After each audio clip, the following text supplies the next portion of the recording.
મારી જે જર્ની હતી એમાં ઘણા ચેલેન્જીસ રહ્યા છે. એટલું ઇઝી નથી રહ્યું જેટલું હું આરામથી અત્યારે કહું છું. ડેફિનેટલી ખૂબ ચેલેન્જીસ હતા. શરૂઆતમાં રાઇટ ફ્રોમ પ્રેસ્થેસિસને બાય કરવું, કેમ કે આ બધા જે ઇક્વિપમેન્ટ્સ છે, જે આર્ટિફિશિયલ લેગ છે, બધા બહુ જ એક્સપેન્સિવ હોય છે. અને હું ડેફિનેટલી જોબ કરતી હતી, અર્ન કરતી હતી, પણ મારા માટે તે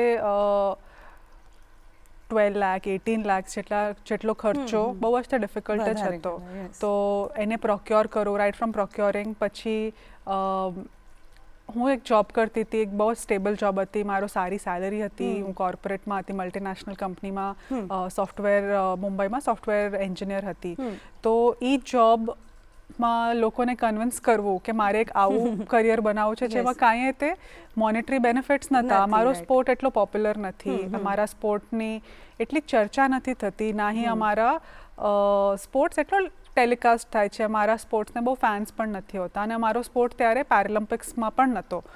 પણ મને બહુ ઈચ્છા હતી કે મારે આ સ્પોર્ટમાં આગળ વધવું છે, કેમ કે એમાં હું પોતાને એવરી ડે કંઈક નવું પોતાના બારેમાં જાણતી હતી. મને લાગતું હતું કે હું આ જે લર્નિંગ જર્ની છે એને મારે પરસ્યુ કરવું છે. પણ ડેફિનેટલી હું મારું જોબ કન્ટિન્યુ કરતી હતી.